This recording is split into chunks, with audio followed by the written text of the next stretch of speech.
Right, Robbo, let's go for our usual quick hits. Let's go, Jules. Manchester United have now won only 2 of the last 8 games in the league. Ole out was trending on Twitter, and Harry Maguire said he was a foul on Lindelof on the goal for West Bromwich Albion. Do you buy it, Robbo? Well, let's talk about the cross into the box, and I'm going to let you pronounce his name because it's a French-sounding name, the centre forward who scored the goal. Yeah, Jan? Against Lindelof. I could see it both ways. Lindelof's got to be tougher, but I could say that he did put his arm across his body, he did put his arm across his face. So most referees, I think, would have given a foul, but the referee didn't. VAR thought it was okay as well. So the centre-half has got to be a lot tougher.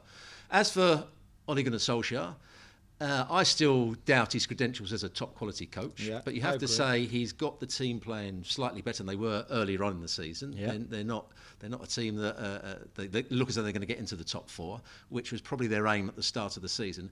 But I still think they could have a better coach in at Manchester United. And if he loses from now to the end of the season more games than he wins, I'm sure he'll be out of a job. But they need a better coach, I think. Well, yeah, I agree with you.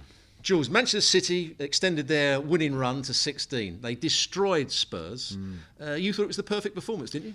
I was there, and I have to say, I know Spurs were tired after playing 120 minutes against Everton in midweek in the Cup. I know that, and in the first half, they sort of coped okay. But City was so good. Joao Cancelo was incredible in those almost 3 or 4 different positions that he plays on the pitch. I thought Gundogan, of course, was magnificent, and they just were too good for Spurs, really too good. And I saw Hugo Lloris after the game, who was like, we're not doing great. We have to find the answers of our problem. Do you only speak to the French players? Not always, but often, when we see each other. But I just thought, as good as City were, and 16 wins in a row, unbeaten in 23 now, since the defeat against Spurs, and it was as good and as strong as I think some roaring signs are for Spurs in the current form. Fulham had lost 22 league games in a row at Goodison Park until Sunday. They totally deserved to win as well against Everton, didn't they? I thought you were going to say you remember the last time that they won in 1953. You were not even born. I wasn't even born, let me just tell you, at the time. 1953. Yeah. They fully deserved it. They were outstanding. As poor as Everton were, Everton didn't have anything about them in terms of their closing down, but the movement of Fulham, the possession of Fulham, the forward runs of the Fulham players, I thought they were absolutely outstanding. They deserved to win the game, and they deserved to win it by probably a lot more. Yeah, you're right. The level of performance, which Scott Parker has said they've been putting in those performances, but not winning games or not scoring goals or not finishing off the moves they've had. I thought it was outstanding from them. And maybe they just go on a run now. They're 8 points behind or 7 points behind Newcastle. It's going to be difficult. It's going to be difficult, but if you've got the momentum, I guess, you can. The confidence after that. Yeah. Now, thanks to a great Karim Benzema goal, Real Madrid beat Valencia easily, but they lose Dani Carvajal again, and Zidane was not happy, Jules. He was not happy, Robo, because of the injury. He said, I don't know why my players keep being injured. And it's true, if you look at the list of injuries through the whole season, muscular injuries, hamstring, thigh, calves, all of this, it's been pretty bad. And maybe he can explain as well why at times they haven't been playing so well, but they were very dominant against Valencia. So did he blame anybody for them, or was he really, just in general saying he wasn't happy? Yeah, he wasn't happy. I think maybe they're going to look into it, even the quality of the pitches at the training ground. But it was a really good win. I mean, Valencia, they were terrible. They were really terrible. Real Madrid looked almost back to their best at times, especially in the first half. Benzema, Toni Kroos was fantastic. Great second goal for France, fantastic second goal. And it's a good win, because I think they need that momentum going into the Champions League that when they're going to come back in it. And after all some of the difficulty that they had... Who plays at right back, though? That's the thing. So you could put Ferland Mendy at right back, but Marcelo is also injured on the left-hand side. You could put Lucas Vazquez, I guess, he's the more... He's played for Spain at right back. Yeah, natural but unnatural replacement in that position.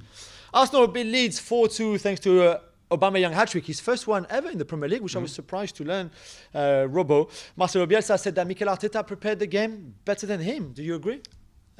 He played better. Arsenal played better, and their system and their formation and the way they pressed the ball really worked. And Leeds didn't look as though they were ready for it. They had Phillips missing from their midfield, which makes a big difference because he's the one that they link everything through. But I thought Arsenal were excellent. And no surprise, it's the young players again. I know Aubameyang scored the goals, but Saka was magnificent. Fantastic. And the pitch seemed to be so open. So there was lots of room for him to run. And when Arsenal play well, they do things at pace. Yeah. And against Leeds, they did things at pace.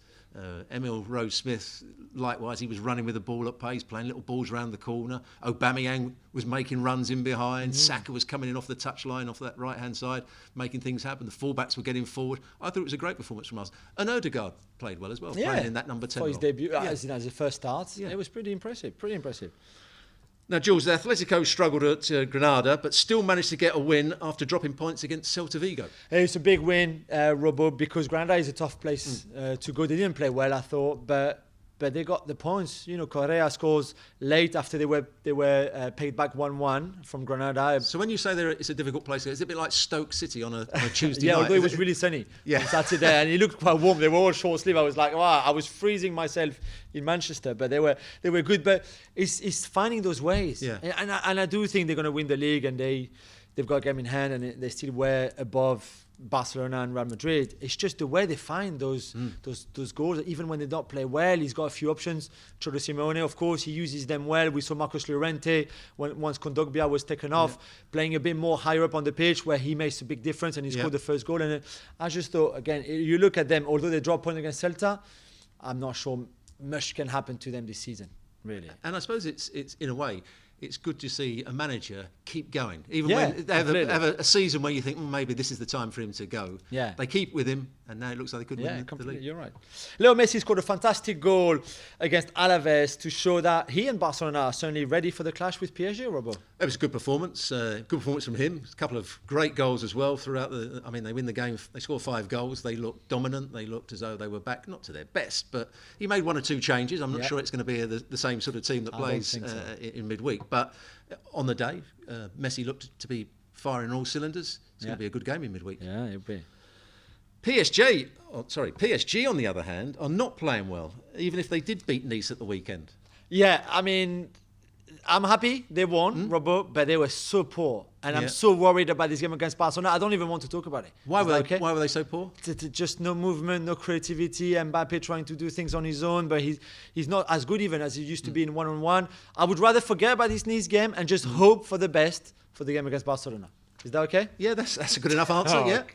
Bayern Munich won the Club World Cup on Thursday against Tigres, and this weekend they also announced the arrival of Dayot Upamecano, the French centre-back, highly rated French. Pretty good week for them, Robo. Well, as he's French, he's got to be good, hasn't he? Of course, I think he's an excellent player. I think he's he's good on the ball. He's a good defender. I think he'll probably have to learn to play the Bayern way and holding that high line. But in terms still makes a few mistakes, as we saw before. Yeah. All round, I think he's going to be an excellent signing. And just when I thought Bayern were just slipping away from their very best to win the World Cup or the Club World Cup, I thought was excellent. They played well in all the games. So yes, this is a good Bayern Munich side again. Yeah. And Dortmund face Sevilla on Wednesday. Their home form, or their form, could not be more different, could it, Jules? You're right. Sevilla won again with a lot of rotations from Julien Lopetegui, and Nezeri didn't start, for example. Fernando didn't start. Midfield, Jules Koundé. How many is that on the trot? Jules Koundé was on the bench as well. They've won 5 or 6 on the trot. 5 or 6 on the trot now.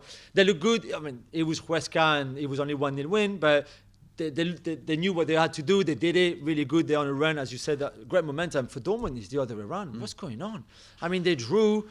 Erling Haaland scored a goal where maybe they should have put the ball outside because one of the Hoffenheim players was on the pitch. He was But still, even that, they were so poor defensively again. It was just mental. And I don't know what's going on. I don't think Edin Terzic is the right guy. No. But he's still very worrying. As we mentioned earlier, Robo, we've got a new leader in Serie A, Inter, who beat Lazio 3-1 on Sunday. Would you rather talk about the controversy of the first goal or the superb performance from Romelu Lukaku, or both even, if you want? A little bit of both. I know we disagree. I thought the penalty shouldn't have been given. I thought it was he got enough of the ball and he didn't get the player until after the ball was touched. You would disagree, but I think that's excellent. 50-50, I think, would be most people that were watching it. Romelu Lukaku, so important for Inter. They were playing on the counter-attack, and if the ball went into him and he was able to hold on to it, once he gets turned, his pace and power to run away from people. Yes, it was difficult for a couple of the Lazio players to be playing against him because they weren't used to be playing in that sort of position. Yeah. Barolo is a midfield player. He came on in the second half. Hoot got himself booked, so he was always under pressure. That's why he was taken off at half-time. And Acerbi, the player that could have probably been up against him and managed him, was playing higher up the field, almost like a left wing-back at times. So I would say it was a good performance from Lukaku. He scored his 2 goals, and the best bit was the setting up of Lautaro Martinez. Oh yeah, what a goal! Great goal. Inter are top, as you said, but only really because AC Milan played so poorly against Spezia. Incredible. And Spezia, I think, and the manager Italiano deserved a lot of credit for the way they've been playing for the last few weeks, not just against Milan, but Milan were dreadful.